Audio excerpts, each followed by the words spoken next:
nuestra última sesión del año del colegio de la Academia Nacional de Arquitectura, capítulo Monterrey.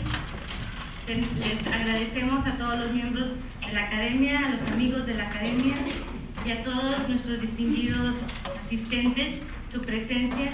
En especial quisiera agradecer al arquitecto José Cárdenas Miguel, presidente electo del Colegio de Arquitectos de Nuevo León, su asistencia. Le damos la bienvenida.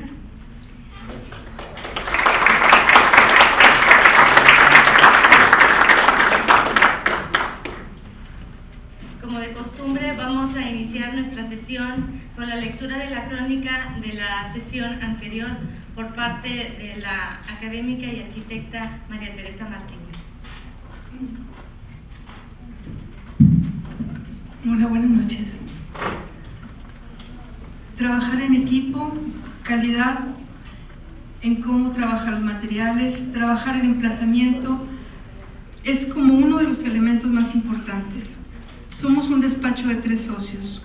La arquitecta Clara de Buen, en la sesión de octubre, inicia su intervención asentando, definiendo lo que nos interesa, es decir, ella dijo lo que nos interesa al hacer arquitectura, y que coincide con las referencias citadas en una entrevista que mencionó la doctora Celia Redondo: integración al sitio, trabajo en equipo, calidad en el trabajo de los materiales. La obra que nos presentará está datada de los últimos 4 años y comenta que es diversa en tema y en escala para mostrar cómo aplican sus principios. Lo que nos interesa al hacer arquitectura es primero la integración y el respeto al sitio. Tratamos de que nuestra intervención sea para mejorar el entorno, de ser discretos en el caso de intervenir sobre un edificio existente. Generar un espacio atractivo, propiciando la buena relación exterior-interior, y nos interesa que el sistema constructivo del edificio forma parte del edificio y que la forma se derive de su estructura y de su sistema constructivo. Las imágenes empiezan a deslizarse, describiendo minuciosamente el emplazamiento, el plan maestro encargado a los hijos de Pei, la plaza de la Jacaranda.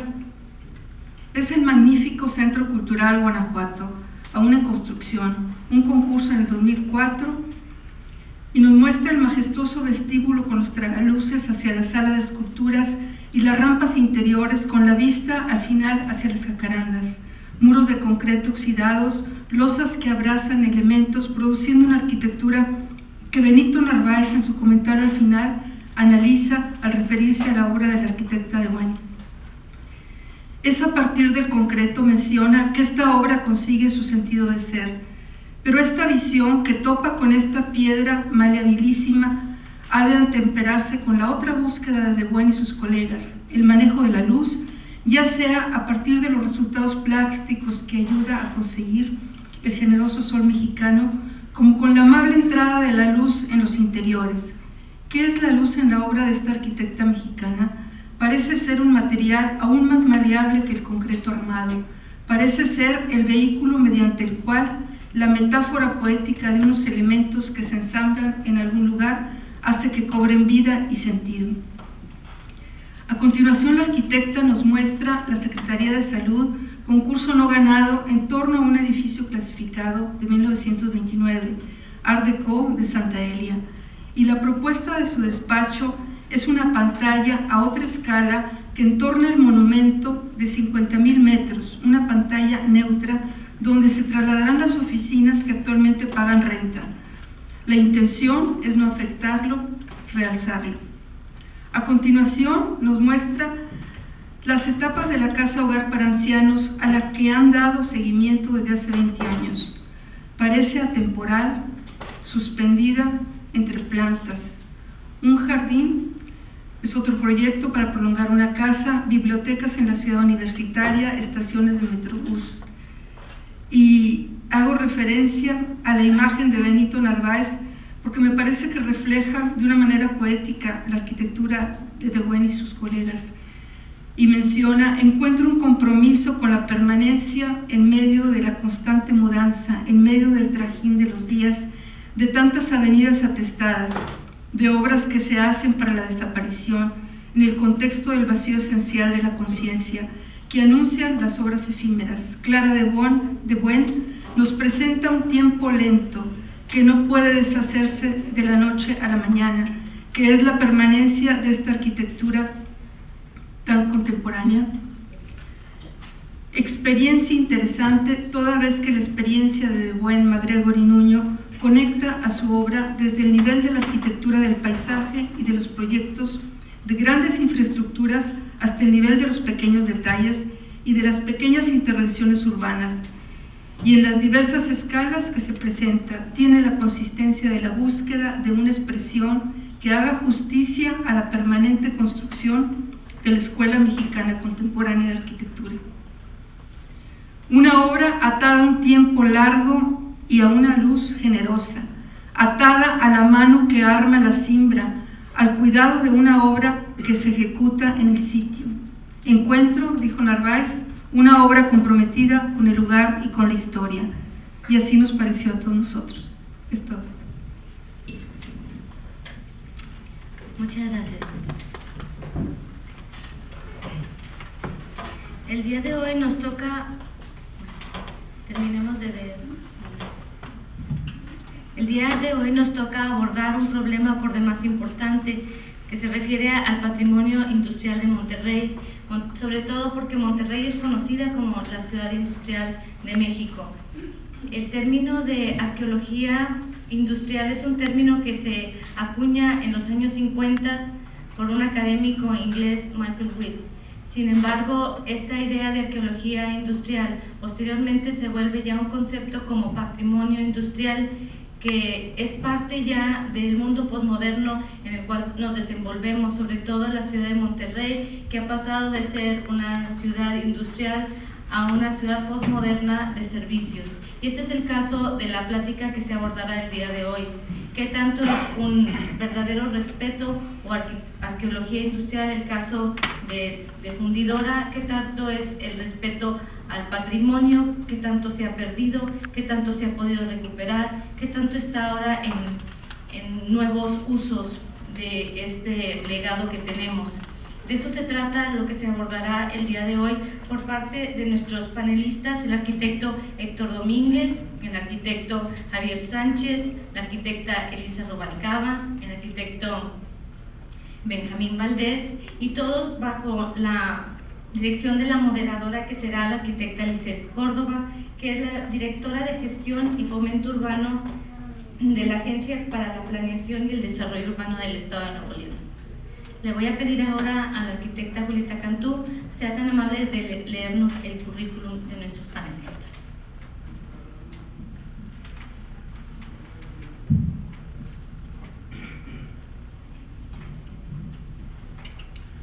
Olinka Arquitectos, que es de los arquitectos Javier Sánchez y Héctor Domínguez, es un estudio-taller dedicado a la conservación del patrimonio cultural construido, en particular al desarrollo de proyectos de restauración y adecuación al cambio de uso de inmuebles con valor histórico y o artístico, dirigidos por los arquitectos Javier Sánchez García, con experiencia institucional de 25 años, y Héctor Domínguez del Peral, miembro fundador del taller, ambos egresados de la Universidad Autónoma de Nuevo León.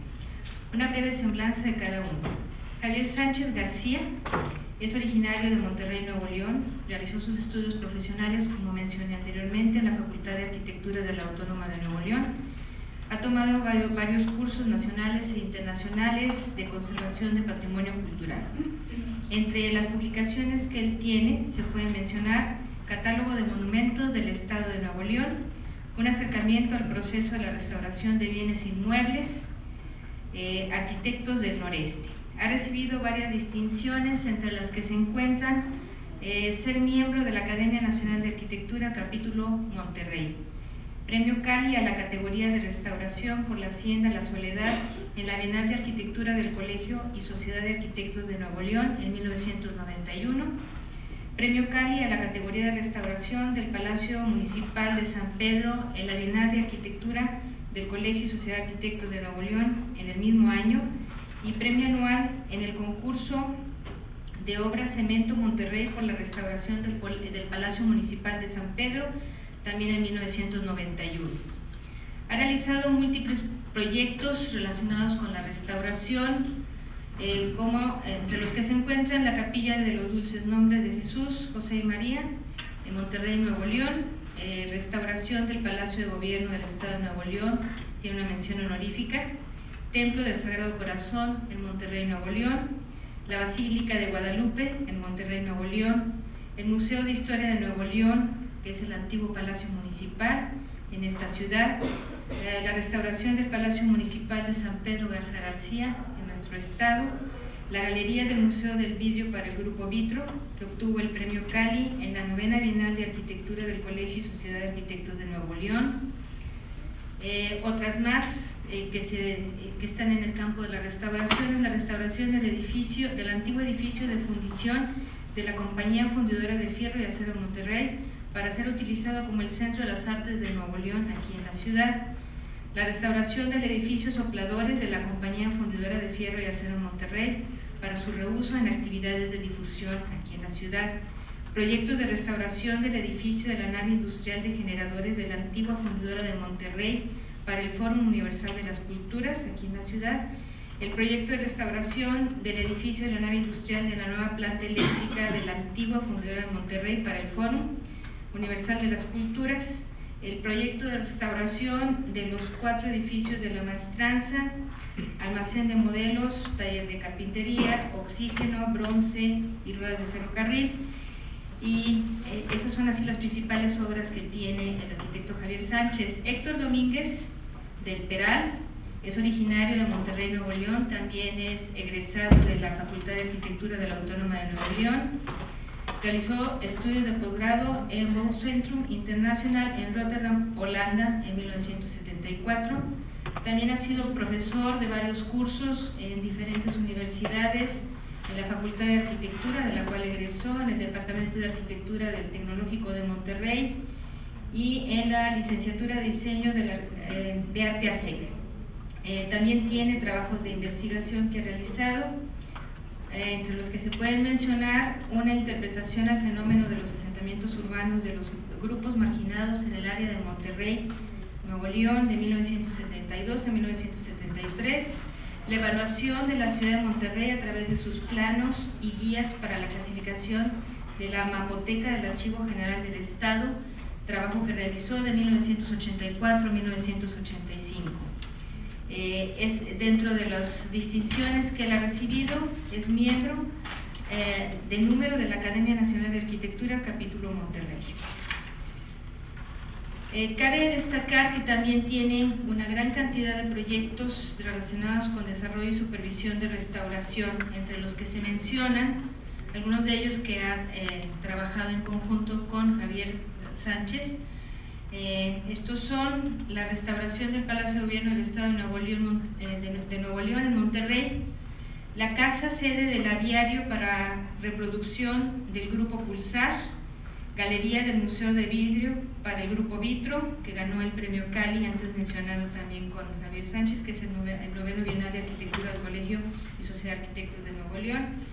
Acceso y corredor histórico en Vidriera, Monterrey, para el Grupo Vitro en Monterrey, Nuevo León. Restauración en el antiguo edificio de maquinaria de la Compañía de Fundidora de Fierro y Acero en Monterrey, para ser reutilizado ahora como cineteca. La Cineteca de Nuevo León. También la restauración del antiguo edificio de fundición de la Compañía de Fundidora, que es ahora el Centro de las Artes de Nuevo León. La restauración del edificio de Sopladores, también de Fundidora, para ser reutilizado en las actividades de difusión. Restauración de la Casa del Capitán Aguilar para el Grupo Domos en Monterrey, Nuevo León. Restauración de la Barra Antigua en el barrio Antiguo, aquí en Monterrey. La Escuela Superior de Música y Danza de Monterrey. El proyecto de restauración del edificio de la nave industrial de generadores, que antes también se mencionó. El proyecto de restauración del edificio de la nave industrial de la nueva planta eléctrica de la antigua fundidora de Monterrey, y el proyecto de restauración de los 4 edificios de la Maestranza, que también participó con Javier Sánchez. La arquitecta Elisa Rubalcaba Cobo es restauradora egresada de la Universidad La Salle de Cuernavaca, y con estudios de doctorado en Restauración, Construcción y Rehabilitación Arquitectónica por la Universidad Politécnica de Cataluña, con licencia investigadora por la misma universidad en el año 2003. Ha colaborado con el Instituto Nacional de Antropología e Historia, dirigiendo obras de restauración de templos y conventos coloniales en el estado de Morelos de 1998 al 2000, como el proyecto de la restauración La Casona, el de la terraza norte del convento de Postlán y el de la Inmaculada Concepción de Zacualpan de Amilpas. Entre el 2001 y el 2003 trabajó como consultora en diseño y rehabilitación de naves industriales para la empresa Paisa en Barcelona, España. Desde el 2004 se ha desempeñado como consultora en restauración y rehabilitación de edificios en el Parque Fundidora de Monterrey, entre otros la Escuela Adolfo Prieto. Actualmente coordina y supervisa los trabajos de restauración de la estructura del Horno 3 para el Museo del Acero de Monterrey, Nuevo León, experiencia esta de gran originalidad en México, sobre la que ha presentado una serie de conferencias y realizado publicaciones en el año 2006 y 2007. Es responsable de la elaboración del expediente para la catalogación del Alto Horno número 3 como Monumento Artístico Nacional, presentado ante la Comisión del Instituto Nacional de Bellas Artes y que fue aprobado el 13 de septiembre del presente año.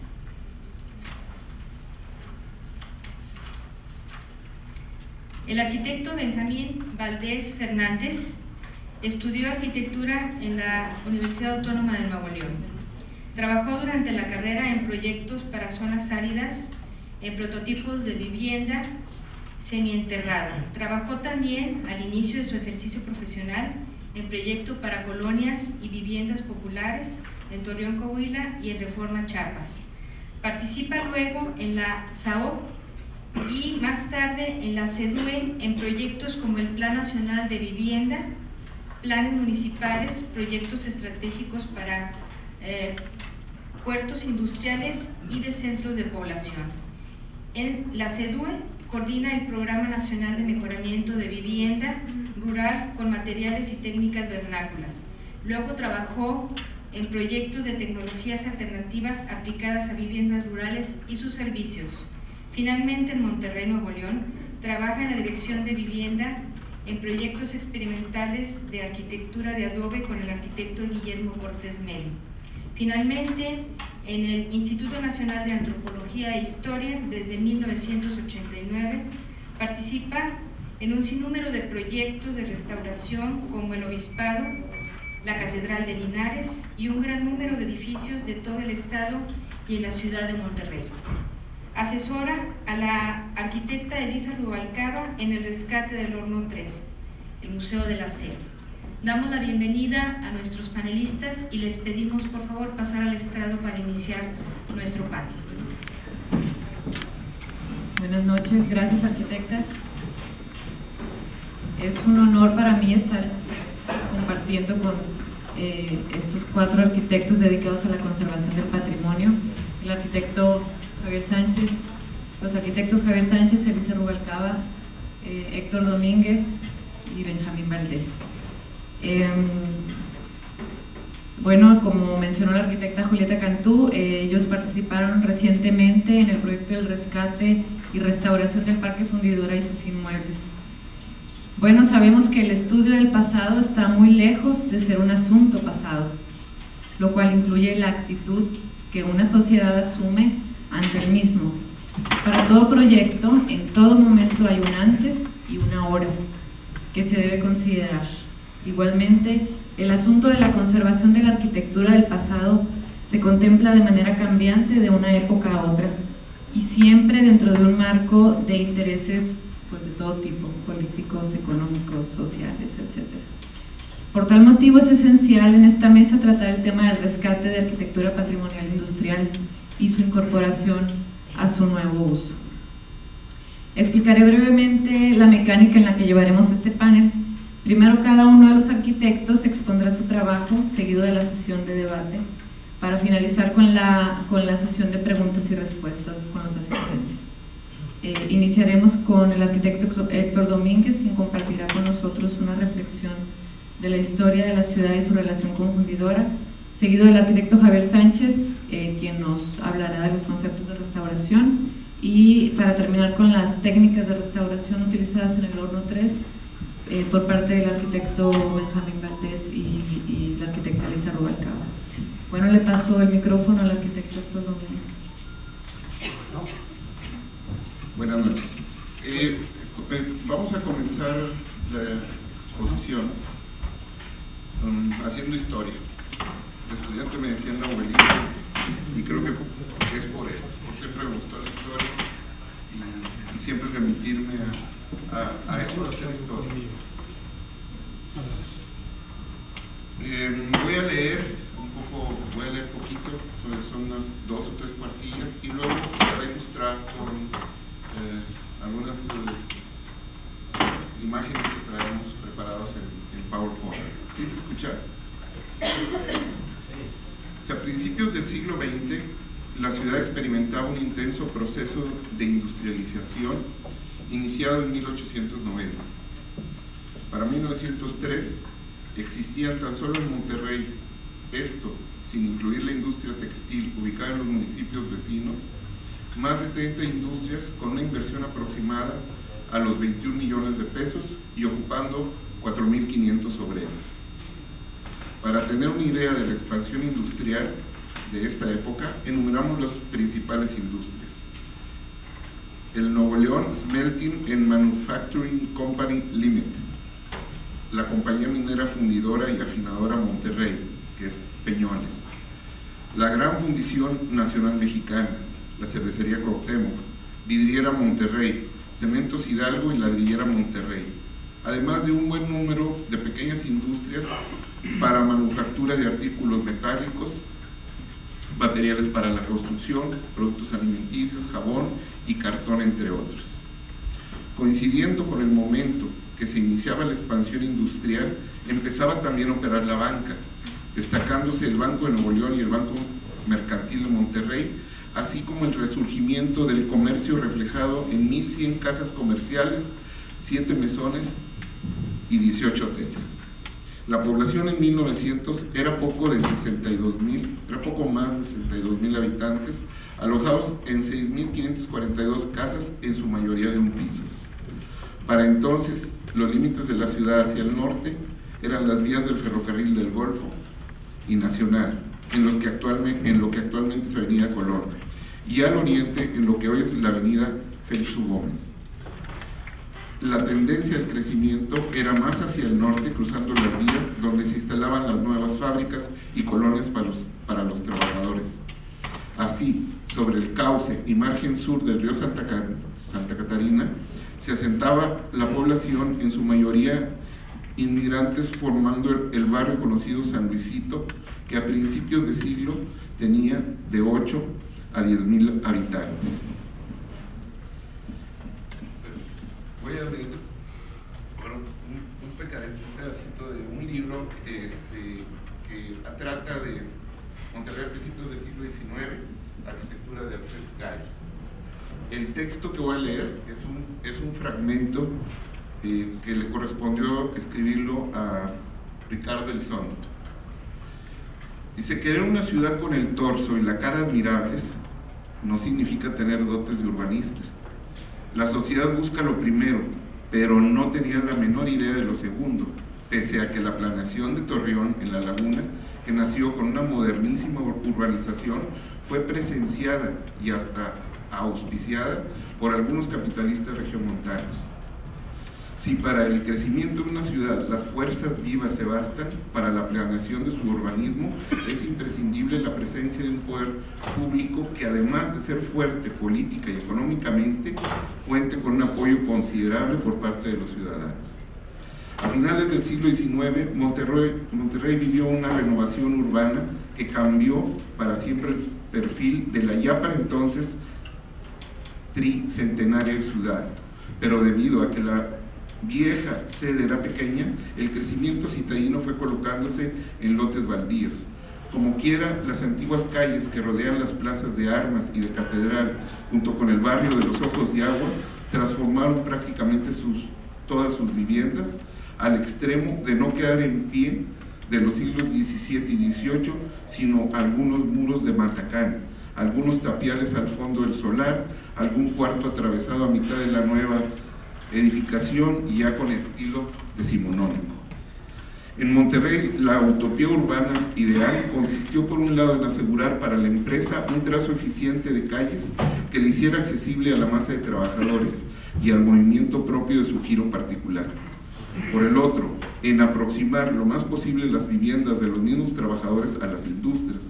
Si revisamos un plano o paseamos por el entorno, veremos que los núcleos industriales de entonces estaban bien comunicados, tanto por avenidas o calles como por vías de ferrocarril, y que cada uno tenía un barrio obrero aledaño. El Estado, urbanísticamente, fue puesto al servicio de la empresa, no solo para lo referente a la adecuación del trazo, sino para la logística en el abastecimiento de las aguas, en el suministro de la fuerza motriz, en la excavación de canales y drenajes. En esa mezcla en la que participaron empresarios y políticos, no queda muy claro quién inició la especulación con propiedades inmuebles, pero esta fue una realidad. La producción daba salarios, los asalariados querían casas, y las casas, antes que cualquier devaneo humanista, finalmente son un producto muy vendible y rentable. Por sobre la evolución económica que eso implicó, no se debe pasar de largo el hecho de que aunque la disponibilidad de los terrenos, junto con su uso y comercio y la mentalidad respecto a su propiedad cambiaron, la estructura de la sociedad no lo hizo. Las relaciones sociales siguieron siendo prácticamente las mismas. En Monterrey, una parte de la comunidad, incluido el Estado, quería separarse progresivamente del mundo colonial de plaza, cabildo e iglesia. Fue por eso que el Palacio de Gobierno Estatal se construyó lejos del centro, hacia el norte, de donde ya vimos venía el progreso. ¿Podría ser de otra forma? Cuanto más se alejaron los asuntos del antiguo barrio, mejor. Los mercados populares se colocaron a cierta distancia, los servicios hospitalarios y educativos igual, lo mismo que el ferrocarril. Los apeaderos del tren fueron abiertos pero muy alejados del cuadro original, así que la estación ferroviaria, que era la puerta del progreso, se construyó en los barrios nuevos, los que hablaban de los tiempos que se vivían. El Arco de la Independencia, tal y como está, es más bien una entrada triunfal para el que viene del norte. Su emplazamiento no es circunstancial, aunque la elección del sitio haya sido espontánea. Pero tanto esfuerzo vanguardista no disminuyó la cuantía del tráfico mercantil en la vieja calle principal, desde siempre llamada del comercio, aun cuando ya para entonces los afanes centralistas la habían bautizado como José María Morelos y Pavón. La embocadura de la antigua calle del comercio hacia el poniente había sido por 300 años la ruta de acceso más importante para la ciudad, porque venía del altiplano central, pero durante las últimas 2 décadas del 19 y gracias al tren, día tras día fue teniendo menos importancia en su lugar.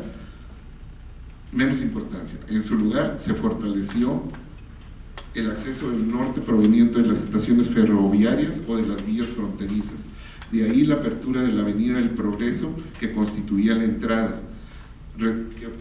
Hoy es Pino Suárez. Resultó evidente que el núcleo original de la ciudad no se mudaría ni perdería su eficacia.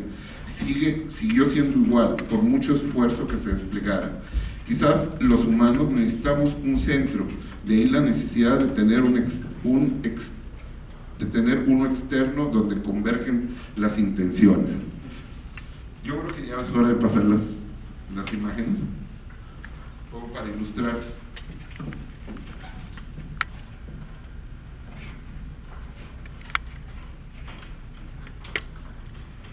Esta imagen es del plano de la ciudad de Monterrey de 1765. Creo que es el plano de la ciudad del que tengamos noticia más antiguo. A pesar de que la ciudad se fundó en 1594, hasta 1765 en plenas reformas borbónicas, y producto de ellas es cuando se hace el plano de la ciudad. Nada más para señalar que este es la primer plaza, lo que hoy es catedral, lo que hoy conocemos como Casa del Campesino, el Santa Catarina, el arroyo formado por varios ojos de agua que hoy reconstruye o repone el paseo Santa Lucía. La siguiente es una imagen de 1868 o 1848, cuando la invasión americana. La ciudad en realidad no ha tenido, esta es la parte ocupada, no ha tenido grandes transformaciones.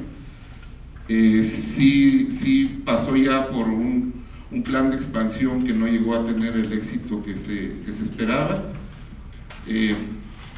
La siguiente. Pero para 1901 ya es otra cosa. El área ocupada, o el área en oscuro, el área ocupada por las manzanas, la ciudad ha crecido hacia el norte, hacia el sur también. En la parte norte se ven las vías férreas y algunas instalaciones industriales.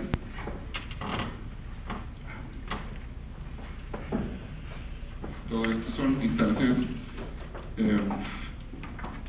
fabriles y vías férreas.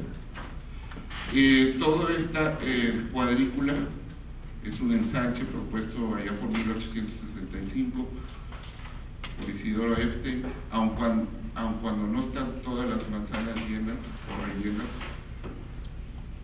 Esto es lo que es la ciudad en el tiempo. Y el equipamiento, vamos a decir, el equipamiento urbano está mencionado en esta parte, y que ya en la lectura de los libros y del texto hicimos mención de algunos comercios, hoteles, bancos, etc. La que sigue, plano 1910, el trazo de lo que hoy es Calzada Madero, la prolongación de Tapia, los terrenos de Fundidora, aun cuando no se ilustra Fundidora todavía, o sea, el interior de Fundidora. Sin embargo, estas expansiones o extensiones más bien de estas dos avenidas van precisamente a conectar Fundidora con la ciudad. Y igualmente hacia acá estamos viendo el desarrollo también de muchas vías, de más vías férreas y más industria instalada. La que sigue. La Fundidora se instala en terrenos de labores, muy productivas para la labor. De hecho se llaman nuevas labores en el lugar donde se instala la Fundidora. La que sigue. La que sigue. Otra. Esta es la antigua estación del Golfo. El Palacio de Gobierno en construcción. Cervecería. Los molinos de Jesús. Juárez. La calle Juárez, Zaragoza, Palacio Municipal, la plaza, Morelos con la Reinera, edificio de Gailes, Fundidora y sus terrenos de labranza todavía. Este plano tomado del libro Tierra, Fuego, Aire y Aire, de Casas y Roxana Covarrubias y Cavazos, muestra los edificios de Fundidora Es un plano de 1923. Para 1923, en los terrenos de Fundidora está construido todo esto. Este sería, por aquí está la continuación de Calzada Madero. Y está marcado con tonos en oscuro los edificios sobrevivientes, estos que hoy día les llaman la maestranza. Pero la maestranza era todo esto, solamente perviven estos, lo que es las oficinas generales de Fundidora, lo que son las instalaciones alrededor del horno 1, este es el horno 1, el alto horno número 1, las chimeneas que aparecen en uno de los cuadrantes del escudo de Nuevo León, el pabellón que hoy le decimos sopladores, o el pabellón de sopladores, y el resto pues ya no está, o sea, ya no existe. Vías de ferrocarril, seguramente debe haber tramos de vías de ferrocarril abajo del parque y que puedan estar ahí, que los podamos encontrar, pero el estanque, de alguna manera, el lago que está hoy en el parque está en esa posición también, donde antiguamente hubo un estanque. Pero pues sobre todo lo que nos interesaría ilustrar en con esta imagen, con este plano, es la cantidad de construcción que se fue. O sea que para el 86, que es cuando se cierra la Fundidora, mucho de esto ya no existía, también, debemos de decirlo. Pasemos a otra ilustración. Esto es en 1986, también es una ilustración tomada del libro de Casas, Covarrubias y Cavazos. Y como pueden ver ustedes, otra vez estamos indicando con líneas digoteas en oscuro los edificios que perduran, lo que hoy le dicen la maestranza, el área del alto horno número 1, ya está el alto horno número 3 aquí, y el Lewis, que creo que es este. ¿Sí, verdad? Una vez más, todo esto, todo, por ejemplo, aquí nací yo. Esa es la Josefa, la clínica maternidad. María Josefa. Bien. Creo que ahí termina la siguiente ilustración.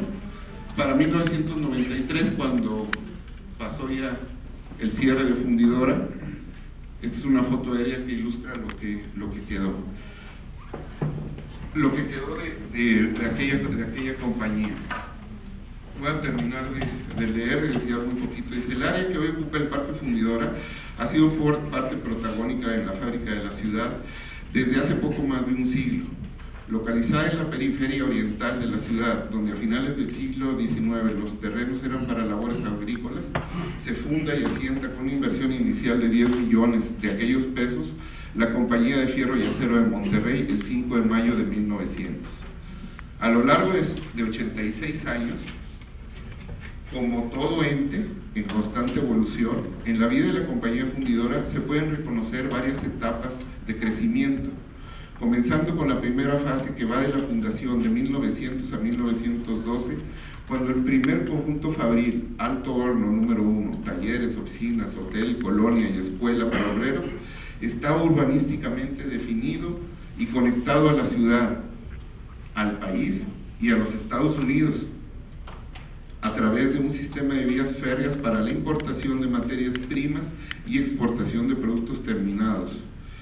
Y así se mantendría con algunas adiciones hasta 1940, cuando comenzaron los trabajos de construcción del segundo alto horno. Hay que recordar la Revolución Mexicana, o sea, la irrupción de la Revolución Mexicana de 1910 en adelante, ¿no? Hasta 1921 que se consolida. Más tarde, potenciado por la demanda de acero generada por la Segunda Guerra Mundial, la empresa inicia un proceso de expansión y modernización entre 1956 y 1960, donde quizás la construcción para alojar el molino Lewis sea lo más destacado, y luego una segunda fase que se efectuó de 1964 a 68 con la construcción del alto horno número 3, y una última fase donde sobresalen los trabajos de modernización de los altos hornos y donde quizás lo más importante fue la introducción del proceso BOF en 1977. El 8 de mayo de 1986, en la Ciudad de México, se declaró y constituyó en estado de quiebra la empresa fundidora Monterrey S.A. 2 años después, el gobierno federal decretó de utilidad pública la conservación y mejoramiento del área y se dio a la construcción del parque fundidora a través de un fideicomiso promovido por el gobierno del estado de Nuevo León. Desde entonces, las autoridades estatales y la comunidad en general no han dejado de invertir y apoyar el desarrollo del parque y otros equipamientos urbanos, al punto hoy día que está por inaugurarse, la ampliación al poniente del parque en los terrenos de lo que fue la siderúrgica Peñoles, o sea, lo que es hoy el Paseo Santa Lucía, la conclusión de los trabajos de restauración y reuso de las antiguas naves, edificios y estructuras industriales, como espacios dedicados a la muestra, promoción y difusión del Fórum Universal de las Culturas 2007 y su conexión con la explanada de los héroes a través del Paseo Santa Lucía. Yo creo que este es, bueno, había que hacer la introducción y dar una especie de marco histórico y general para poder entender, yo creo que cada uno de los edificios en particular. Eso es todo. Gracias, arquitecto. Bueno, con anterioridad al siglo XIX solo se concebía la posibilidad de hacer arquitectura contemporánea, tanto al complementar edificios antiguos mutilados como al construir otros nuevos. A partir del historicismo surgen corrientes de restauración y conservación de todo tipo, algunas sumamente conservadoras, otras más flexibles. Incluso existen diferencias entre países en el manejo de estos conceptos. El arquitecto Javier Sánchez nos podrá hablar un poco más de esto.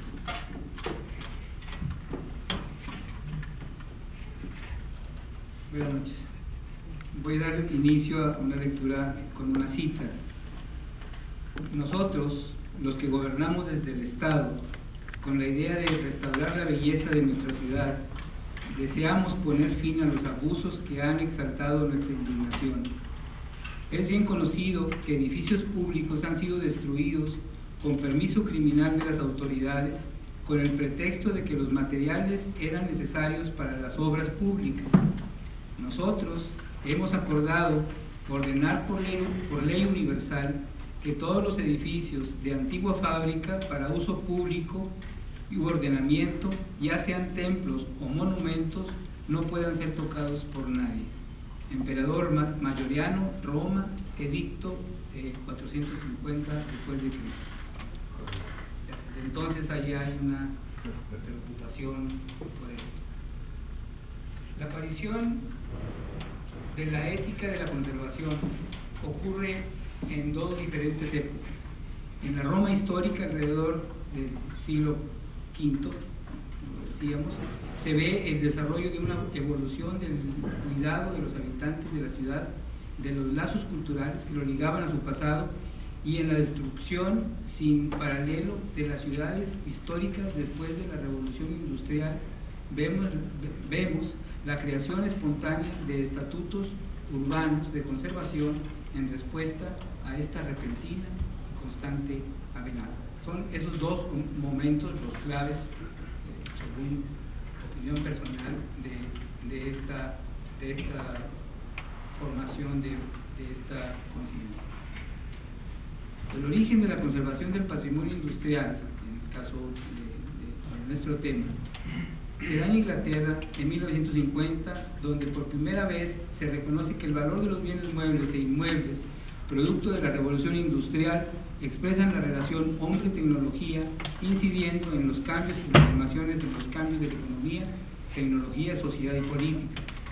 En el cuidado del patrimonio cultural construido, debemos considerar el significado de los términos preservación, conservación, restauración, adecuación y reuso. En México utilizamos la palabra conservación para referirnos en términos legales a la materia arquitectónica histórica, en lo que los Estados Unidos utilizan el término preservación. Para nosotros, mexicanos, restaurar es regresarle su estado original perdido, independientemente de la causa que haya motivado su pérdida. En Italia, Específicamente usan el término conservación para describir el pensamiento proactivo, lo cual muestra los problemas antes de que ocurran. Un ejemplo de esta medida es la creación de un programa gubernamental de apoyos económicos para el salvamento de un listado de propiedades con interés histórico-arquitectónico. Para la civilización occidental, preservar una estructura histórica usualmente ha significado retener todo lo posible de la fábrica original de los edificios antiguos. En Europa y América hacemos todo lo posible por poder conservar ladrillos, piedras, vidrios y maderas de los cuales estaban construidos nuestros sitios históricos por los procesos usados para fabricar estos materiales. Ya no se practican, porque estos procesos ya no se practican o porque ya no existen sus fuentes en el mundo natural. Queremos que las cosas se vean antiguas y damos valor a las distorsiones y a la pátina como evidencia del transcurso del tiempo, como parte de la verdad del objeto. En la Acrópolis, por ejemplo, el Partenón no se parece en nada al policromado original. Sin embargo, veneramos sus ruinas fragmentadas y calcinadas por el sol. En Asia, donde la verisimilitud o apariencia de la verdad es importante, preservar significa retener la estética original de un monumento. En Japón y en China, muchos monumentos importantes son periódicamente desmantelados y sus elementos deteriorados o maltratados son reemplazados para que estos edificios continúen con su ancestral apariencia. Esta práctica ha mantenido los artes y oficios de la tradición constructiva, lo cual es muy valioso, ya que en el momento de un siniestro natural es relativamente fácil reproducir artefactos con siglos de antigüedad.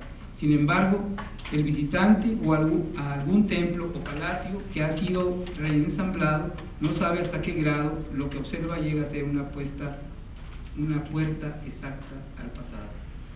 Como vemos, en términos generales, hay diferentes enfoques de la manera como se plantea el tratamiento del patrimonio construido, donde el arquitecto debe tomar una postura, situándose adelante y al mismo tiempo detrás de la realidad presente. Adelante para dar una forma a las posibilidades y detrás para entender el continuum de las ideas creativas. El progreso es un continuo que se beneficia tanto de la resistencia como de la estimulación al cambio. No debemos vivir siempre en un brillante y esplendoroso futuro, pero tampoco debemos escondernos tras un cómodo pastiche del pasado. En este sentido, parecería paradójico que aquellos que abogan por el mantenimiento de formas aceptadas sean incapaces de mirar hacia adelante, y aquellos que defienden un nuevo mundo sientan miedo de mirar hacia atrás. Las intervenciones. Estas son sin duda un fenómeno atractivo, debiendo ser tomado como una definitiva voluntad de rescate, conservación y neoutilización, integrándose al tejido urbano con sus funciones y demandas de contemporaneidad. Para reinterpretar el nuevo uso de estos espacios se han considerado aspectos como la percepción del medio ambiente, los valores formales, estilístico-estéticos, la consideración de la maquinaria como objeto estético, los espacios arquitectónicos y el desarrollo en general.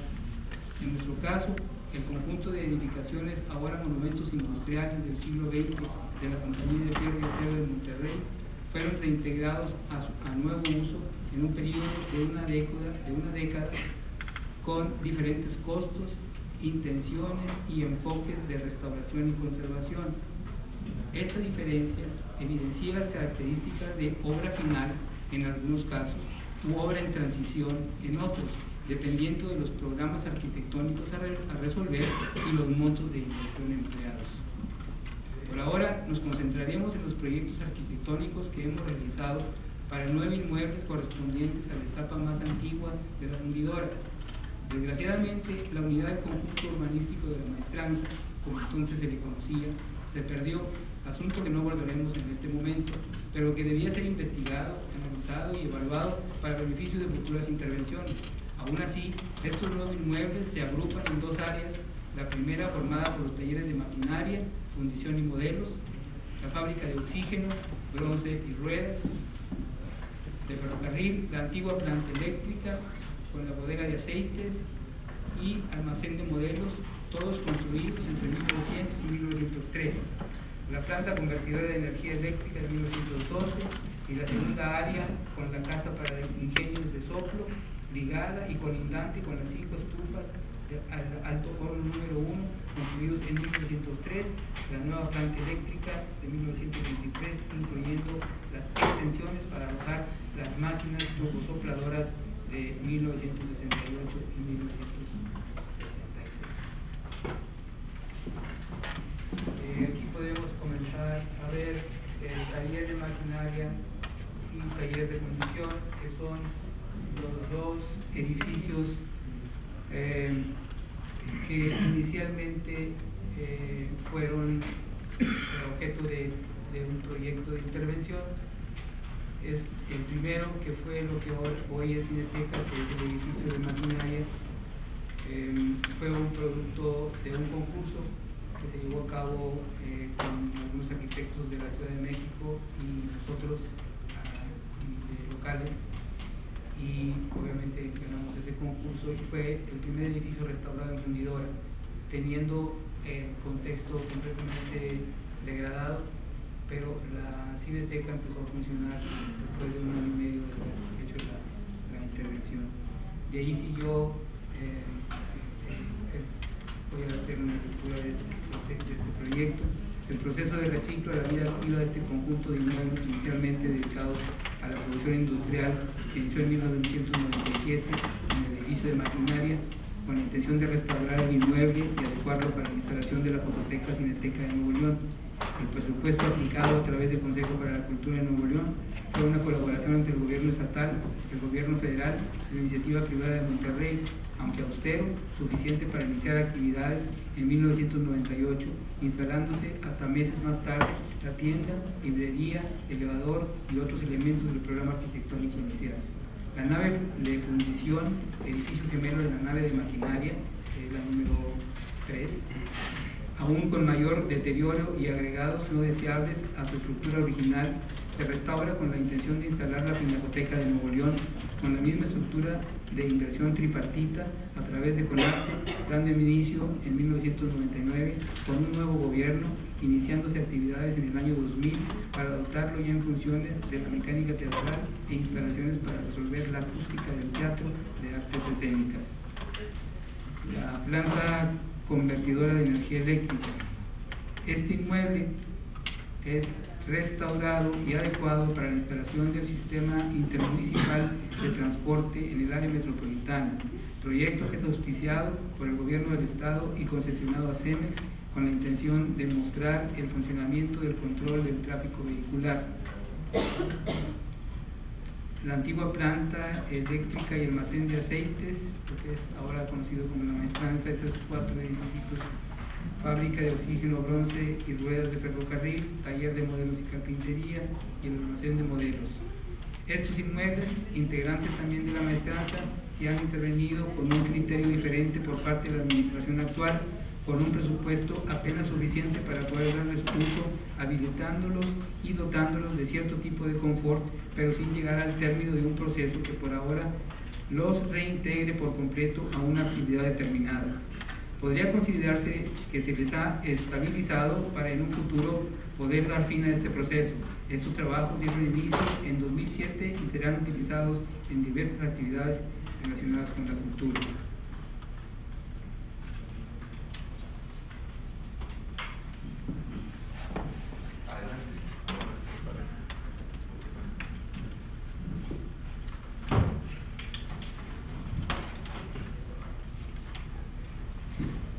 Todos los inmuebles, con excepción del almacén de modelos y las extensiones en los años 68 y 75 de la nave generadores, mantienen un patrón de construcción en común: zapatas, pedestales, traves y muros de contención de concreto armado, estructuras portantes con columnas en forma de I y armaduras tipo Fink o Pratt, fabricados a base de placas, ángulos remachados en caliente, polinería con ángulos de fierro o madera y cubiertas de lámina.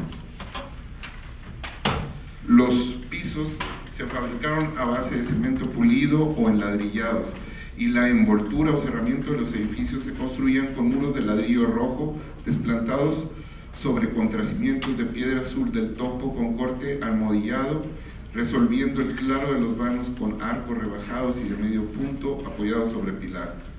Finalmente, la escasa ornamentación para formar tímpanos y frontones se logró a base del escarpe y relieve en las superficies de los muros de ladrillo. Al fin, edificios dedicados a la manufactura acerera, el espacio interior es unitario, lineal y de gran escala, proporcionados al equipamiento, maquinaria, almacenaje y los servicios requeridos por las diversas líneas de producción. Los arreglos espaciales más sofisticados son los de las naves de maquinaria y fundición, que en su interior nos remiten a antiguas basílicas romanas. Aun cuando sabemos poco de los ingenieros y arquitectos autores de los proyectos del estilo edificatorio, el estilo edificatorio es el adoptado en la Revolución Industrial por las sociedades anglosajonas. Las superficies de ladrillo, el ángulo de las cubiertas y la influencia neoclásica evidencia esta hipótesis.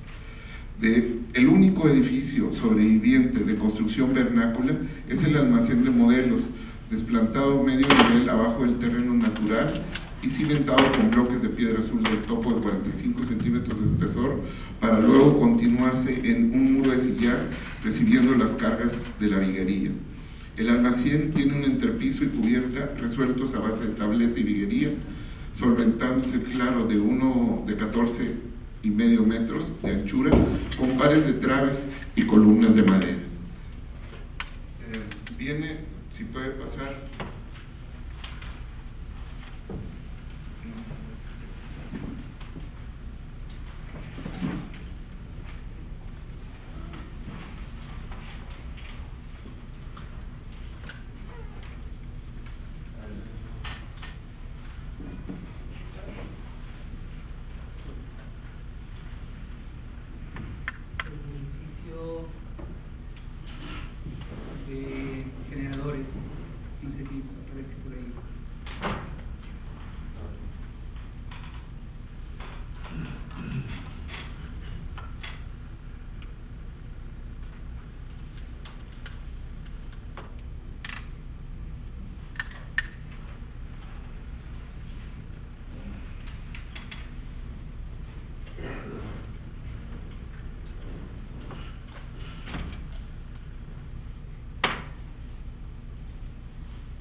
La nueva planta eléctrica y el edificio de turbosopladores. Estas instalaciones industriales de construcción progresiva durante varias décadas, 1923 a 1976, también con sus muros en gran estado de deterioro, principalmente la segunda y tercera construcción, pero aún así manteniendo su estructura en buen estado, fueron planeados en su reuso para dar albergue y exposiciones teatrales dentro del Foro Universal de las Culturas, siendo estos usos los que determinaron el programa arquitectónico. Esto es, en el caso de la nueva planta eléctrica, espacio para espectadores, lugar de cena, bodega, sanitarios, y en el caso de generadores, espacios para exposiciones de arte contemporáneo en 2 niveles.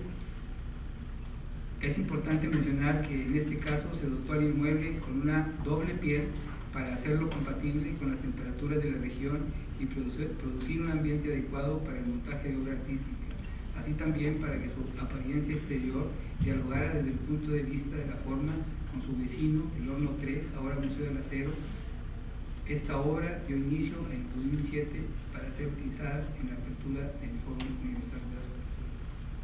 Esta idea de lograr un diálogo entre este edificio, los flotadores y el horno, lo que comentábamos hoy a mediodía, fue algo que decidimos en una sesión de trabajo en el edificio, porque estaba en un estado de deterioro enorme.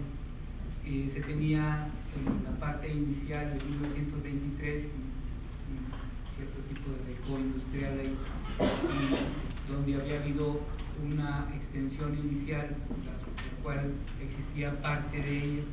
Entonces la parte más nueva, la más tardía, era esta parte, la cual iba a ser que iba a alojar las exposiciones de arte contemporáneo. Entonces se decidió colocar ese ese muro doble para poder lograr temperaturas adecuadas a estos efectos. No sé, quería hacer ese comentario. Muy bien, muchas gracias. Bueno, las preguntas pasaremos después a ellas. La utilización de diferentes técnicas de restauración según el lugar, los materiales disponibles, la mano de obra, etcétera, pueden hacer la diferencia en un trabajo de restauración. La arquitecta Elisa Rubalcaba y el arquitecto Benjamín Valdés nos van a hablar un poco más de esto.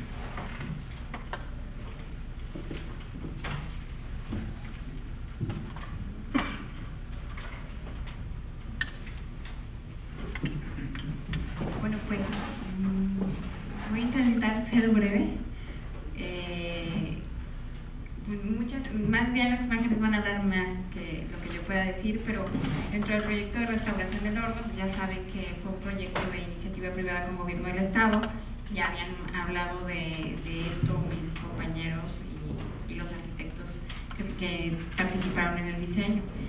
Es parte de iniciativa privada, parte de gobierno del Estado. Creo que fue un buen logro, pues algo que se ha tomado como ejemplo a seguir en muchos estados de la República que intentan y nos preguntan cuál fue la forma como se inició todo, porque es un punto muy importante, porque para la restauración casi no hay inversión. Entonces eso es algo que llama mucho la atención en otros estados y es un buen logro en Monterrey.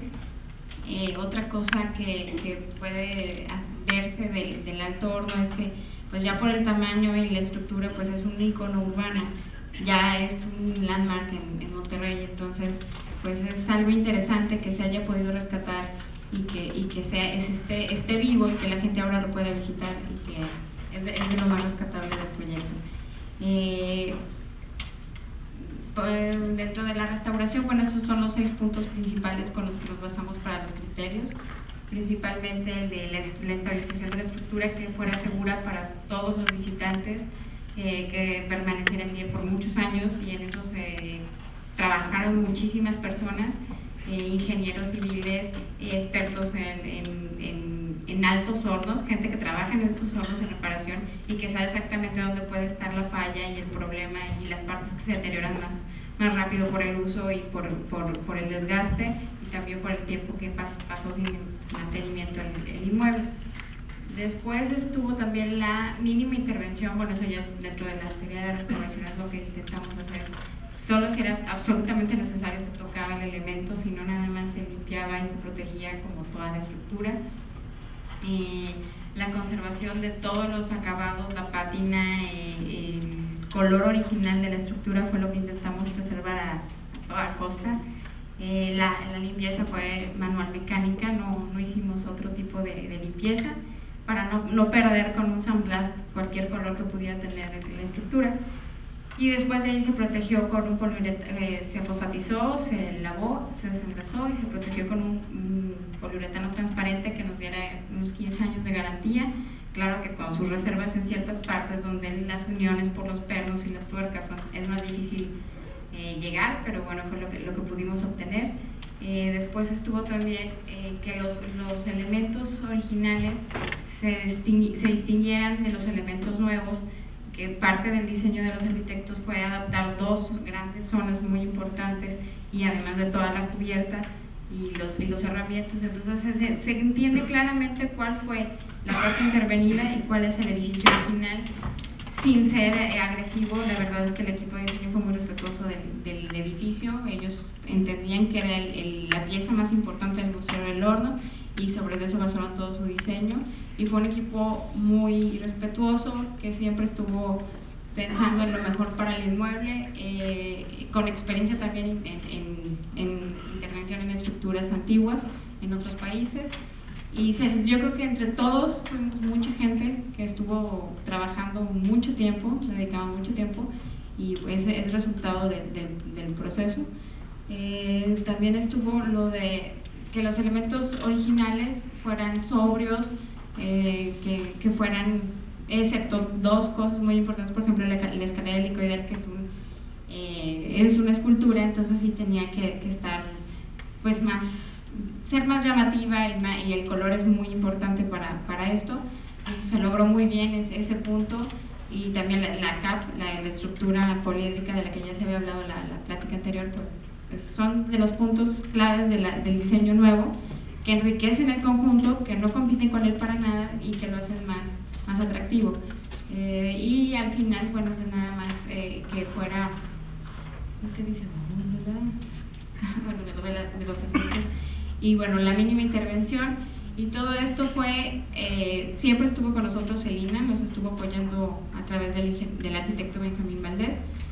Cualquier duda o cualquier cosa él corroboraba y afirmaba, y se llevó una bitácora.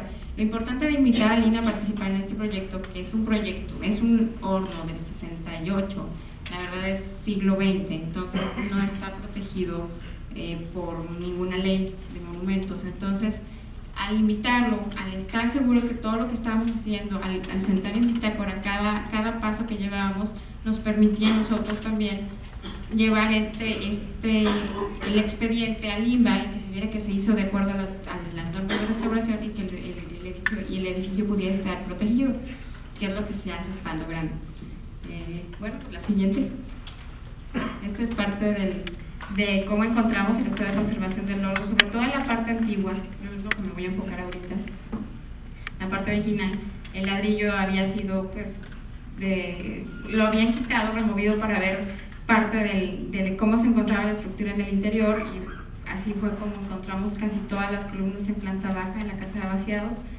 Dentro de lo primero que hicimos fue protegerlas para que los trabajos de demoliciones y retiro de tierra y ladrillo del piso superior no les hiciera ningún daño. Entonces las protegimos mientras se trabajó toda la parte superior, y después se descubrieron y empezamos a trabajar los ladrillos.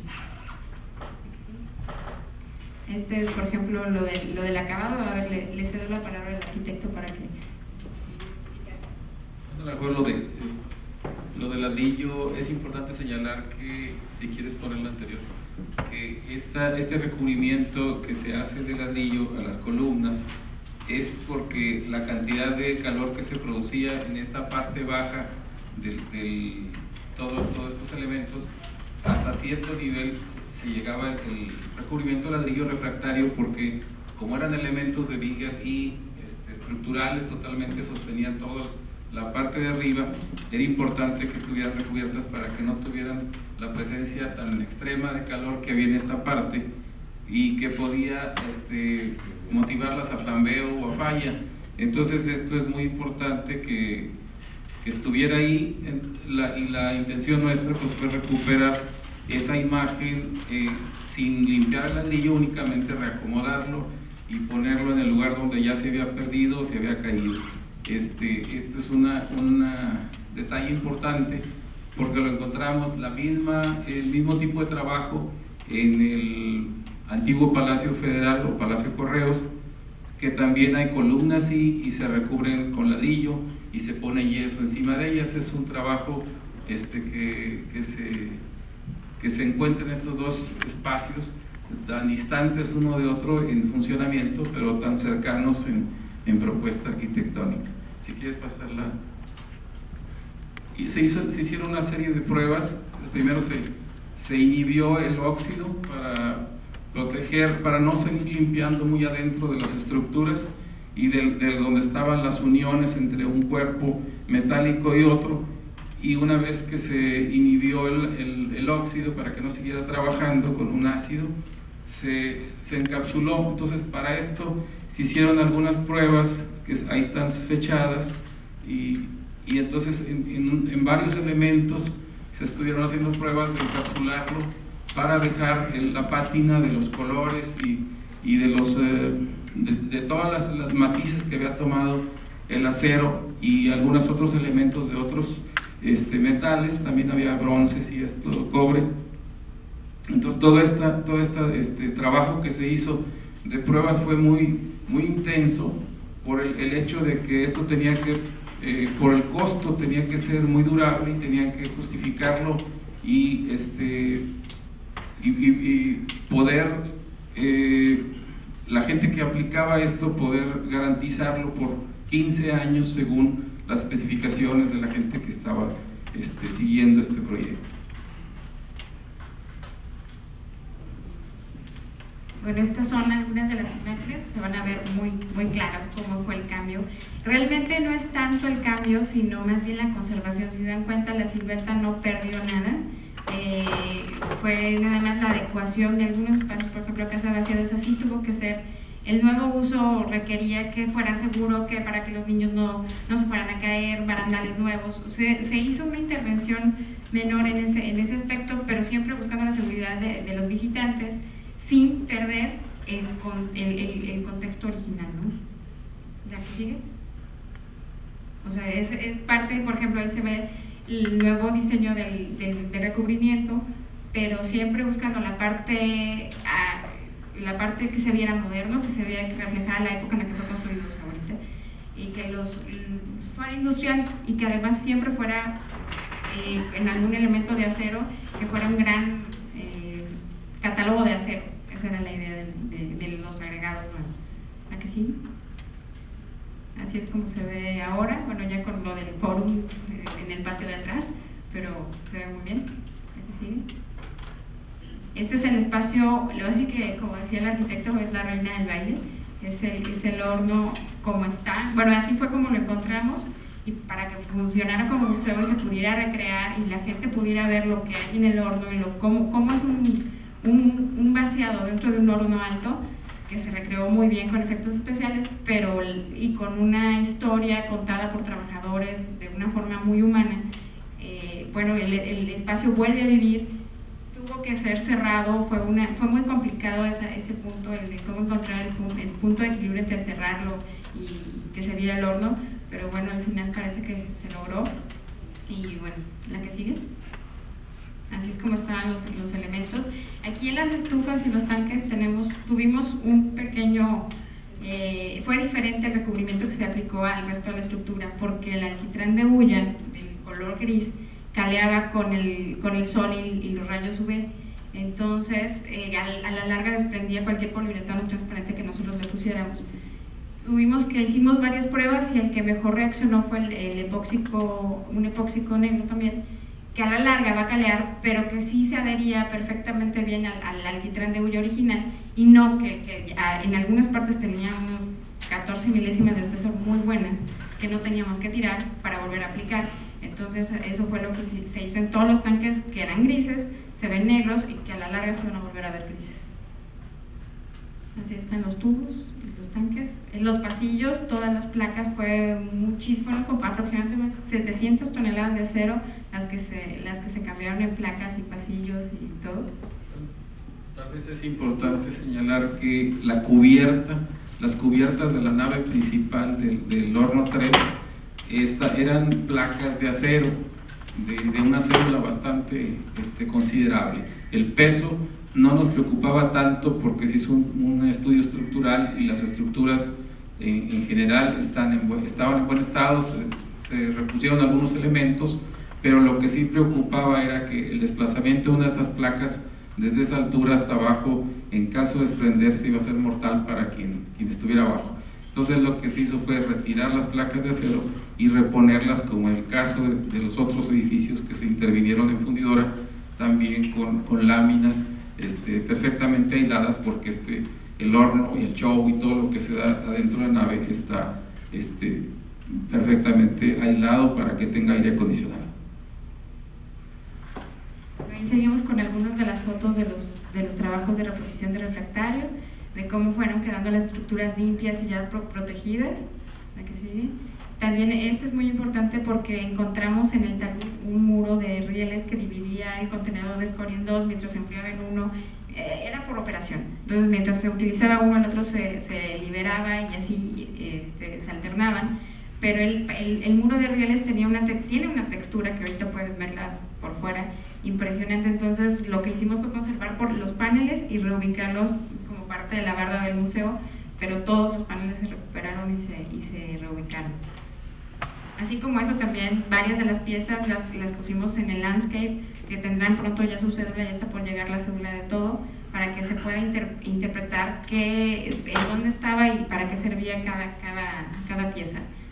así las válvulas, las poleas del malacate, los barandales, ahí se ve como el color amarillo que todavía existía vuelve a vivir. Lo que sigue. Ahí se ven los pasillos ya como está, de hecho ya creo, me parece que ya tienen gente allá arriba, ya están totalmente visitables y seguros para niños y cualquier visitante.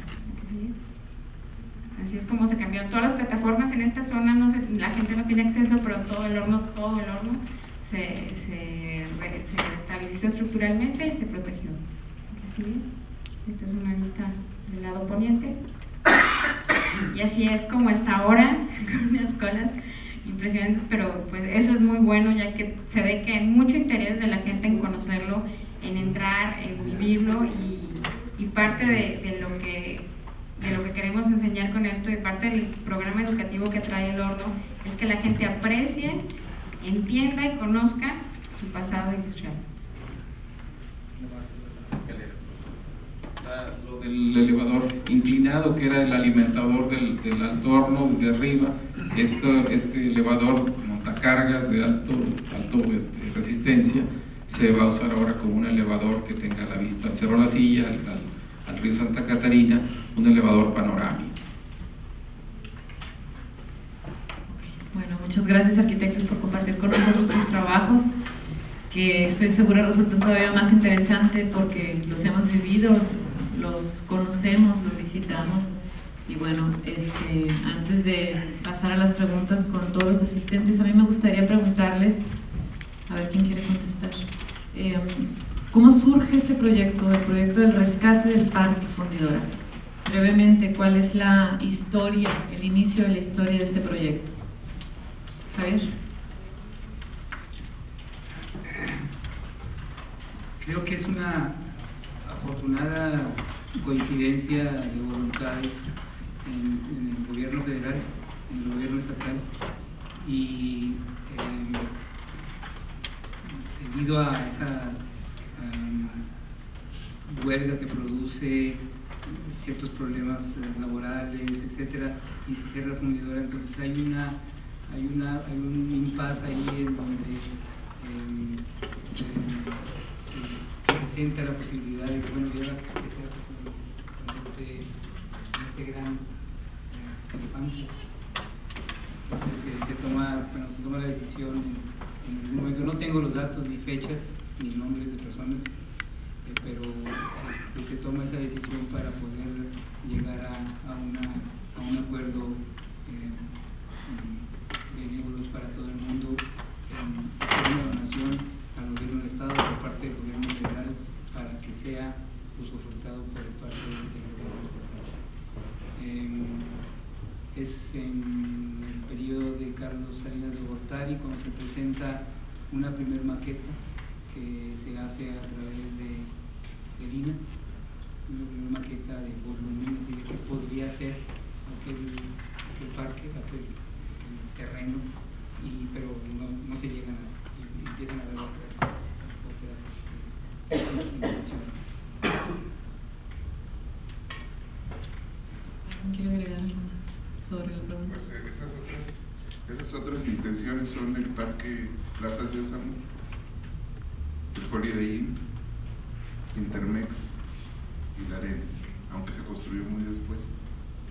Pero esas eran las intenciones, fraccionarlo y comercializarlo, las intenciones iniciales. Por eso están ahí esos edificios. O sea, seguir especulando con el suelo urbano para beneficio de unos cuantitos. Bueno, creo que esa respuesta tiene que ver un poquito más con mi siguiente pregunta. Para ustedes, ¿qué es la ética en la restauración?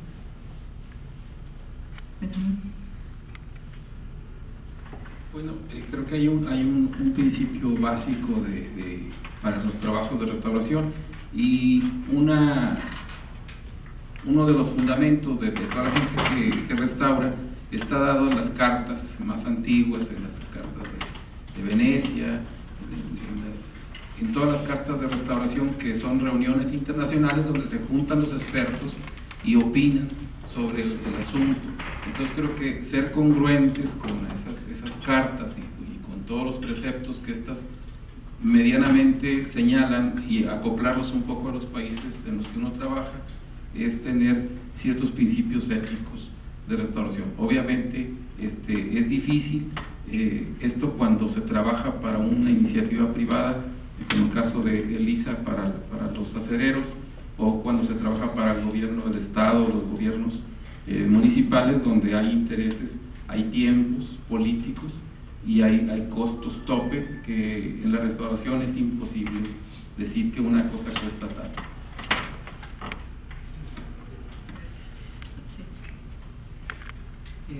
Según la experiencia dentro del gobierno federal, los proyectos de restauración llevados a cabo es diferente, los tiempos son diferentes, el dinero a gastar, es diferente las propuestas específicas de llevar a cabo la restauración, puesto que no hay un límite para llevar a cabo, por ejemplo, una excavación en una investigación arqueológica. Se termina cuando se termina. Por supuesto hay temporadas de investigación, ¿verdad?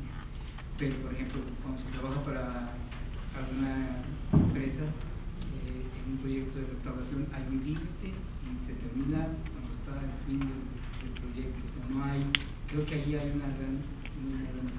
Ahora, lo de la ética, creo que puede haber reglas, puede haber una normalidad específica, pero la ética debe existir aún con estas reglas y esta normatividad. Debe haber una forma de conciencia en la persona para poder tener esa determinación de lo que está haciendo.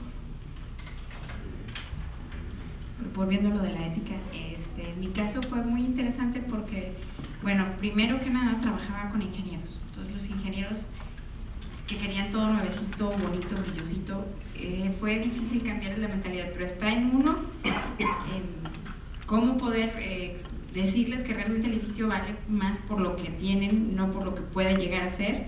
Está en ti, en tratar de convencerlos de que es lo que tienes que hacer. Para eso te contrataron, bueno, pues que te dejen trabajar.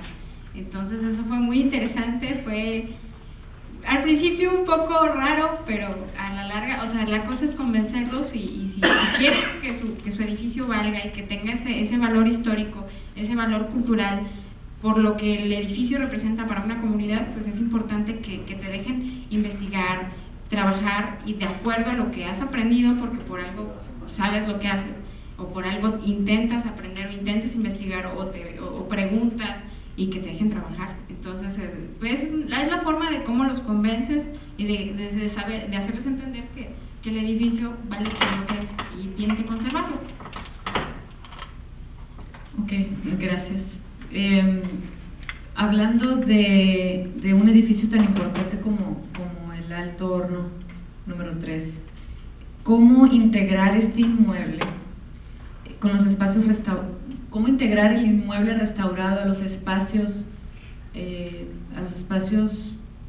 actuales? ¿Cómo hacer que dialogue con sus vecinos que igual se tienen que integrar a este espacio? ¿Cómo logramos esto? Pues el horno realmente, como intentamos conservar prácticamente la forma que tenía, los materiales, los tonos, los colores, que no se viera, lo nuevo no se viera rojo ni amarillo, que brincara a distancia, sino que fuera el mismo, que se mimetizara un poco con lo que yo ya existía en el parque. Entonces realmente el horno siguió siendo el solitario que se veía en el horizonte, pero todos los demás edificios iban hablando, iban teniendo un lenguaje propio que no brinca ni rompe. Es otro edificio y cada edificio se trata diferente. O sea, es muy diferente la problemática que nosotros teníamos en el Horno 3 como la que podía tener el edificio de Modelos, que es de sillar. Son dos cosas muy diferentes, pertenecían a una familia, pero son dos tiempos muy diferentes. Entonces, cada edificio enseña su tiempo, cómo fue construido. El nuestro fue en el 68, Modelos fue de los primeros edificios, de 1900, de los primeros edificios. Entonces se nota el paso del tiempo dentro de la fundidora y se nota el paso del tiempo, cómo se fueron restaurando los diferentes edificios. El horno es estilo nuevo. De cualquier manera, se integra por su característica industrial con todas las demás edificaciones. De la misma manera, en la propuesta de todos los edificios, en el color utilizado y todo eso, se trató de armar un diálogo precisamente los profesionales de hacer esto, de formar ese diálogo entre el horno y el vecino más cercano, que era su proveedor, poder realizar esto.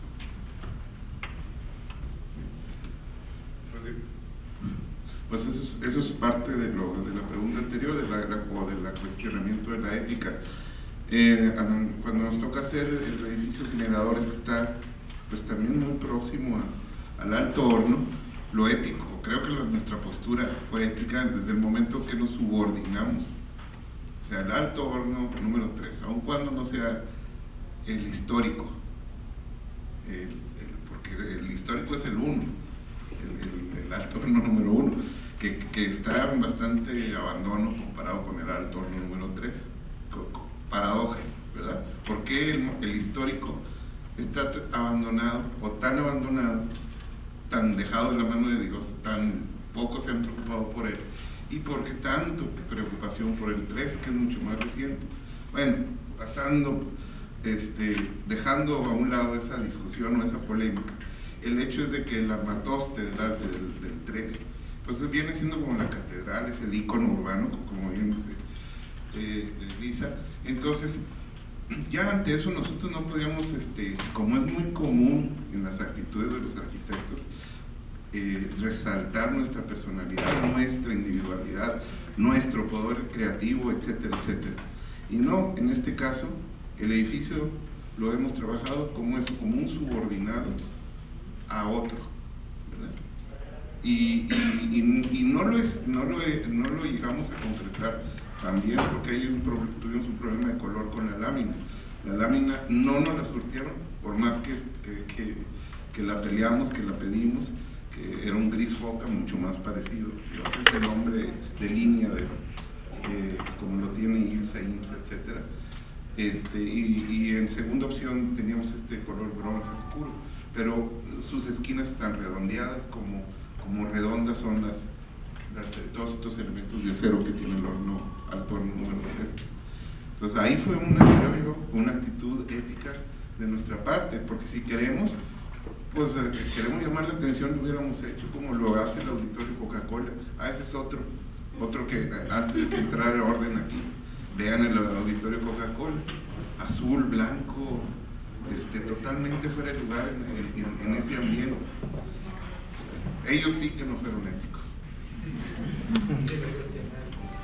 Bueno, hablando de protección del patrimonio, ahora que dices que en ese momento no estaba protegido esto, hablando de protección del patrimonio, la legislación federal protege al patrimonio histórico anterior a 1900. En Nuevo León la mayor parte del patrimonio es de principios del siglo XX, por lo que se le denomina patrimonio artístico, el cual requiere de declaraciones estatales o federales para evitar su destrucción.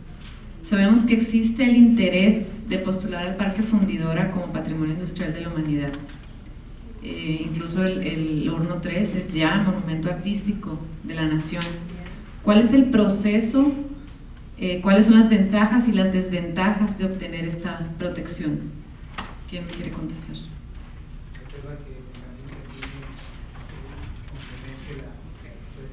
Creo que lo indicado sería hacer un dictamen de todos los edificios, hacer un expediente, hacer una solicitud a Bellas Artes y hacer la metodología necesaria que se tiene que hacer.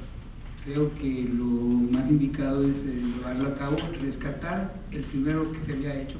Se había entregado uno a Bellas Artes hace un tiempo, ver si existe, si no, ver la posibilidad de, tenemos todos los dibujos, tenemos más o menos buena investigación, fotografías antiguas, fotografías actuales, etcétera. Ese es un buen expediente que se puede entregar y llevar a hacer la solicitud. Ese es un principio. Quizá en los últimos tiempos ha habido algunas modificaciones y quizá Benjamín pueda complementar. y también hablarnos de ventajas y desventajas de estar protegidos de esta manera. Las ventajas son muchas y las desventajas muy pocas. Estar protegido un edificio de estos como patrimonio industrial del Estado o de la Nación le da muchas ventajas, entre otras que no lo saqueen, como pasó al origen, cuando después de la huelga fundidora empezó un saqueo hormiga, o más bien hormigas gigantes, empezaron a sacar, veíamos todos los rieles, sacaron todas las vías de tren. Eso es el que conoce de chatarra. Los chinos ahorita están comprando toda la chatarra del mundo, es un negocio fabuloso. Entonces se vendieron todos los rieles, se perdieron todas las piezas de bronce y de cobre que había en el horno 3 y en muchos de los hornos, todas las tuberías. Lo que están ahorita sucediendo en lo usual, se perdieron todos los medidores, todas las válvulas que tenían algún componente bronce-cobre, cualquiera de esos dos. Entonces, el estar protegido evita que se haga el saqueo. Quien saquee un inmueble protegido comete un delito federal y se procede de acuerdo a derecho, no hay fianza. Entonces, eso inhibe mucho a las, como diría Paquita, a esas ratas de dos patas que acaban con nuestro patrimonio, y entonces es un valor estético relevante o tienen una presencia relevante en el conjunto, que sería el caso de Fundidora. A Javier le faltó decir que también se metió el expediente de vitro, de cervecería, y junto con el de Fundidora para que fueran patrimonio primero artístico y luego meterlos a la lista indicativa de patrimonio mundial. Son muy requisitosos y va a París el expediente, y hay miles de expedientes, pero pues vamos a hacer tomar la iniciativa de que lo nuestro se proteja de alguna forma. De hecho, los expedientes de vitro de Fundidora parece que, bueno, no se han hecho, no han llegado tanto, pero sí está están ya como patrimonio en la lista tentativa. O sea, eso, ya entrar ahí es un avance. El seguirle es indispensable para que no se pierda. Bueno, ahorita con todo lo que traemos, yo creo que es más fácil que siga así que si se olvida otra vez y se pierde por años. Pues mejor ahorita seguir con eso. Y por otro lado, lo del ¿qué estábamos en el patrimonio? Lo del monumento artístico del horno 3, pues porque es más histórico que artístico, estamos todos de acuerdo, pero como le toca al INBA siglo XX, entonces, y el INBA solo dicta artístico.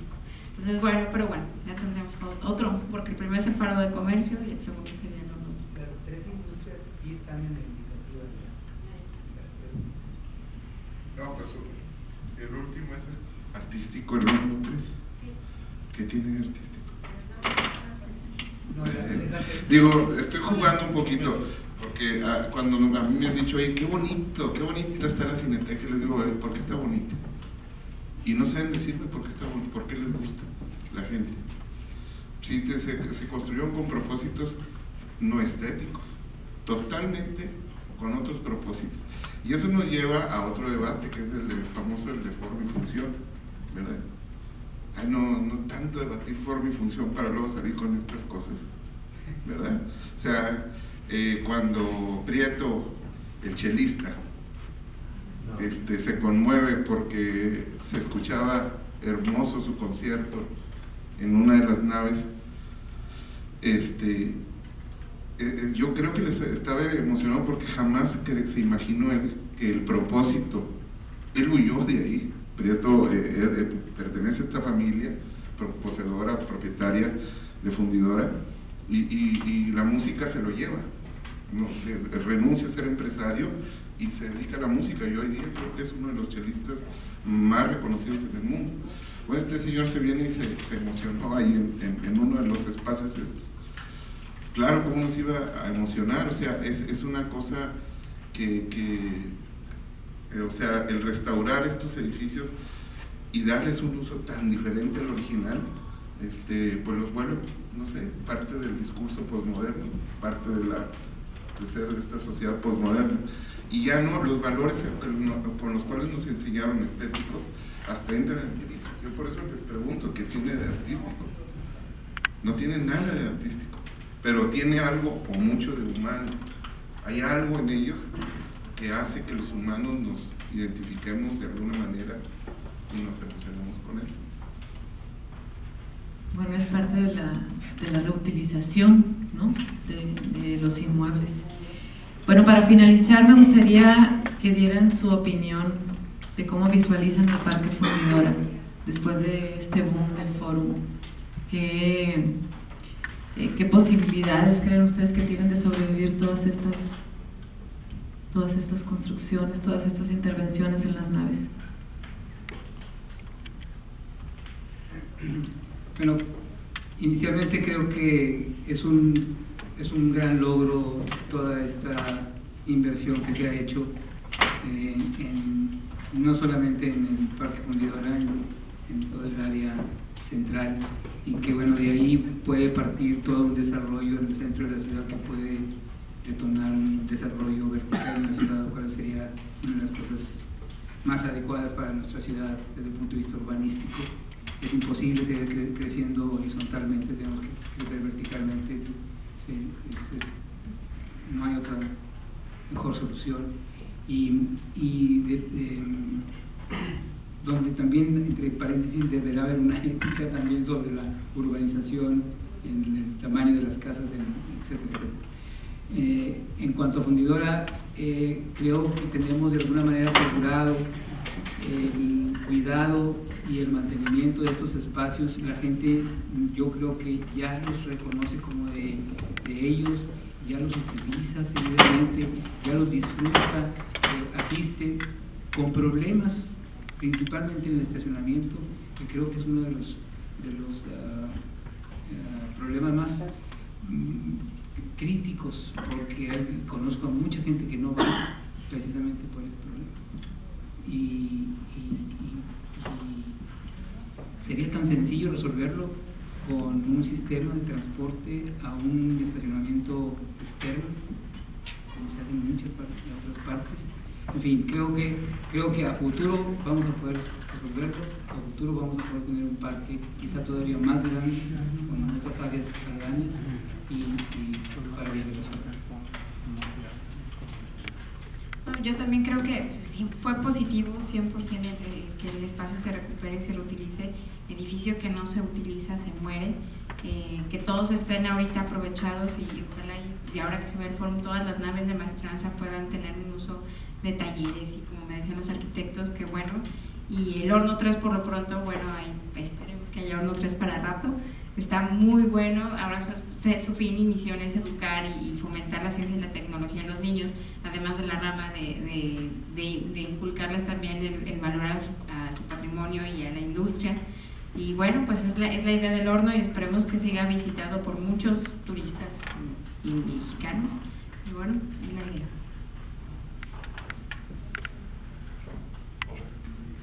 Pues estamos de acuerdo en que es una buena inversión cultural y una buena inversión social.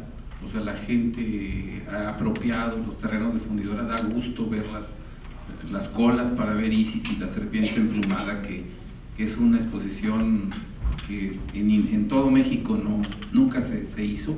La conjunción de piezas que se dieron aquí son de varios museos mexicanos. Es un magnífico espacio para poner exposiciones gigantescas como las que hay, que son de magnífica hechura y recomendadísimo.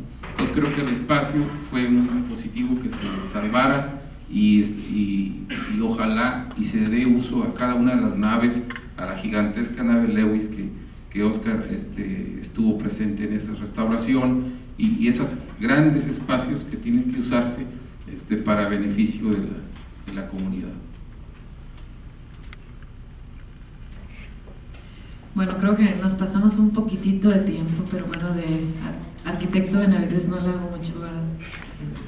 Tenemos tiempo para 2 preguntitas, ¿sí? ¿Dos preguntas? ¿Alguien quiere preguntar algo? ¿Acá hay alguien? Sí, yo tengo una pregunta. Entiendo que la declaratoria que se logró del horno es exclusivamente el horno 3 como monumento artístico. ¿por qué no, pregunto si ustedes conocen algo al respecto, por qué no antes de irse por la declaratoria mundial, por qué no tratar primero la declaratoria de zona de monumentos artísticos? A ver, mira, ahí vas. La declaratoria del horno 3 es el puro horno y primero, o sea, para poder lograr alguna mundial, primero es la nacional. Y realmente es la que vale, porque es la que te lo protege por la Ley Federal de Monumentos. De hecho, la de la humanidad no te garantiza nada, porque lo puedes perder y ya está. Pasa con Guanajuato, está a punto de perder lo de la declaratoria de la humanidad, porque no cuida sus minas, que como Guanajuato vale por las minas, no por la ciudad. Entonces la gente no sabe que si no cuida sus minas y no rescata sus minas, va a perder la declaratoria de patrimonio de la humanidad, y eso, o sea, realmente no es, pues pierde Guanajuato, pero no es nada que nosotros podamos hacer. En cambio, si proteges por la cuestión nacional, entonces ahí ya te protege la Ley Federal de Monumentos de que se maluse la instalación, de que se le agreguen porque alguien quiso o alguna cosa, elementos que no están ahí o que no tienen por qué ser, o que no van de acuerdo al proyecto, y es lo que queremos buscar. O sea, realmente nada más nos enfocamos al otro. ¿Y por qué no el horno 1 y todo lo demás? Muy buena idea. De hecho, cuando estuvimos ahí en la mesa con toda la comisión, las personas que representan la comisión, personalidades de Bellas Artes y Lina y todos, decían, ¿y por qué no los demás? Porque nosotros vemos, hasta ahorita, es el único expediente que ha llegado completo y que el cliente, o sea, el horno, el patronato ha querido declarar. O sea, también es voluntad de los dueños de las empresas, voluntad de los que manejan pues, el parque o las instalaciones, o sea, todo es voluntad. Y de esa manera puede haber sanciones, ¿no? Si está protegido por la nación, existen sanciones. ¿Alguna otra pregunta? ¿No? Bueno, muchas gracias a los arquitectos que nos acompañaron esta noche. Le cedo el micrófono a la doctora Celia. Gracias.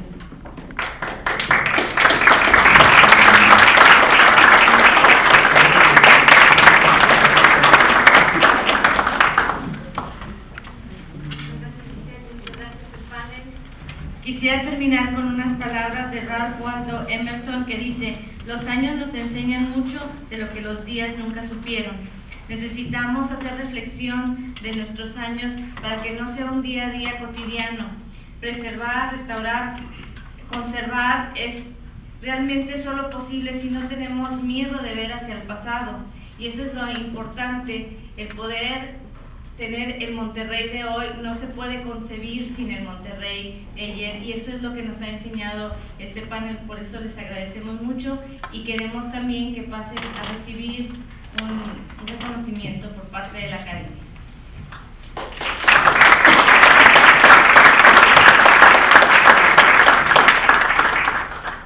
La arquitecta Elisa Rubalcaba Cobo.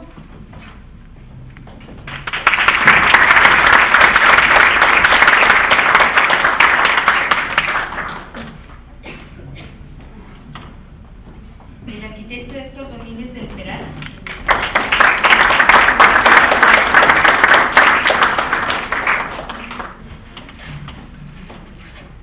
El arquitecto Javier Sánchez García.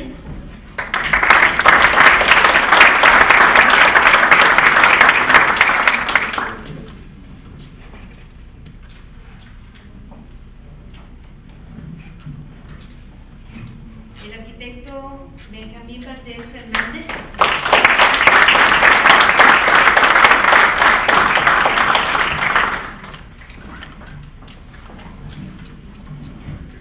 Y la arquitecta Lizeth Córdoba Robles.